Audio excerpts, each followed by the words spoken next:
Hi everyone, Morgan here. So you're not imagining it. You are seeing price increases and you're seeing more news reports of shortages and all these things.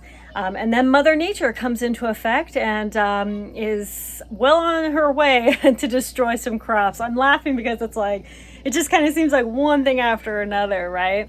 But I don't want you to be afraid, and I don't want you to take a look at these news articles and be like, oh my gosh, there's still plenty of time to prep or anything like that. So, again, don't freak out. Just go to the store and get like a couple extra things of whatever you normally do. If you haven't bought like a couple extra shampoos or soaps in a while, I would do that. If you need new tires, try to get some of that. If you're planning on building projects, maybe think of alternatives to build, because lumber is still super expensive, and I don't really see anywhere that it's declining is the thing. So people were projecting summer. Well, it's summer and the prices are still very high. Some are projecting fall and winter that these prices will decrease. Usually during those times, building projects will decrease. So they want to decrease the price because there's not as high demand. That's usually kind of the thought process of a lot of people. And if you see this, I'm making some French toast for lunch. Yes, breakfast is an anytime food, okay? Fight me, all right? Anyway, my point is, but outside of prepping, like, continue to prep water, continue to prep food, continue to prep all these things. If before you were buying maybe 1 or 2 extra things at a time, maybe now you might want to increase it to extra 3 or 4 of those things at a time. And then focus on a few things. Maybe look at your inventory and look at your stock and see, what are you lacking? Like, let's say you don't have a lot of toothpaste. Get some toothpaste. Let's say you don't have a lot of baking soda. Go get a couple things of baking soda. Let's say you don't have, a lot of extra soaps or shampoos. Get that stuff. But in addition to getting, these things and looking at your inventory and making sure that you have enough, right? Making sure that, okay, this is okay for now. Maybe I can focus on another area. I can spend my time and money getting this for now, okay? In addition to doing that, what I want you to do is, of course, find alternatives. Like I was saying with the building supplies, maybe find some alternatives.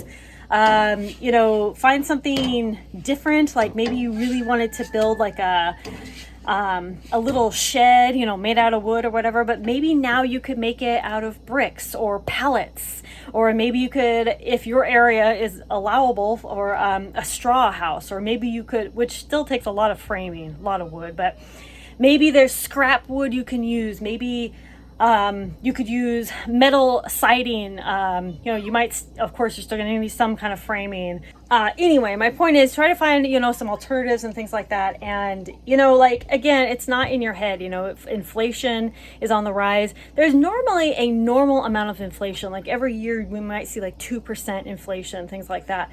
But we're seeing a 5% increase in prices and inflation over the past several months. It hasn't even, been a steady increase in inflation. It's been just like all at once. So it's increasing prices, not just for you, but for the manufacturers, and then where the manufacturers get their supplies as well. So it's a whole thing, okay?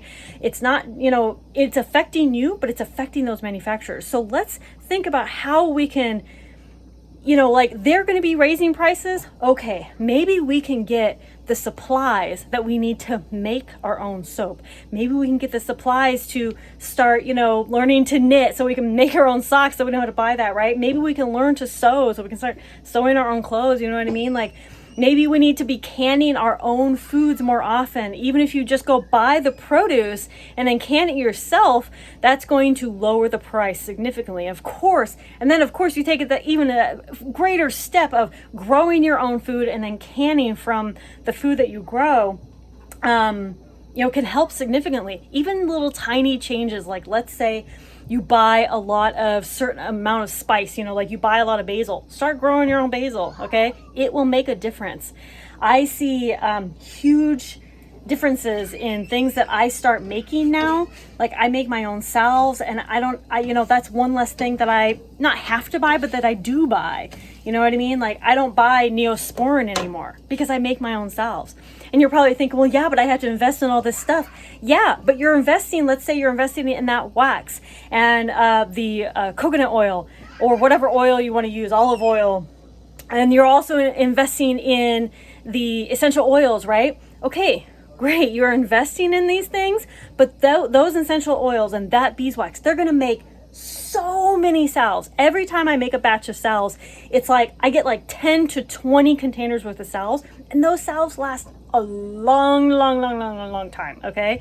I make my own face scrub. You know, I've actually been using baby shampoo and stuff, but I have made shampoo bars. Right now I can't use them. I'll explain later why, but you can make so many things. Start getting books on how to make things. And I actually have a book in the works right now talking about like a whole bunch of DIY prepper projects, but I just think that it's really important for us to start thinking more outside of the box, like how could I make this? And yes, this stuff takes more time.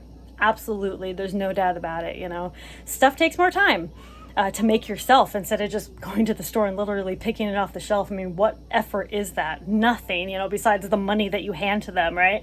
Going to the store. And in some cases, a lot of people still get groceries delivered. So literally the effort is pressing a few buttons, right? So little effort.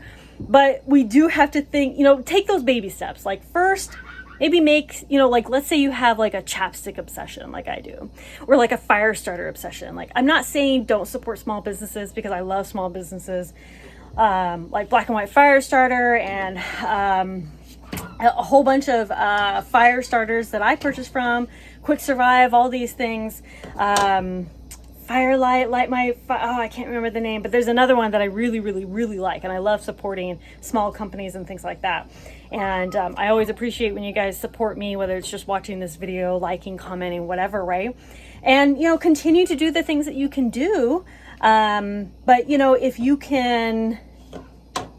start seeing a huge increase in things, and then instead of just being like, okay, well, I just have to buy it. Well, think, can I make this myself? Could I figure out a way to do this myself, right? Or could I find an alternative? And let's say that, you know, there's a decrease on flour, let's say, you know, like that was a big thing. Could you buy some wheat berries and then you just grind it yourself? I promise it's not that hard. I did a video a while back of grinding some mesquite beans. If I can grind mesquite beans, you can grind wheat berries, super easy. You know, let's think back to the pandemic a little bit. People were, you know, they're taking initiative towards things, right?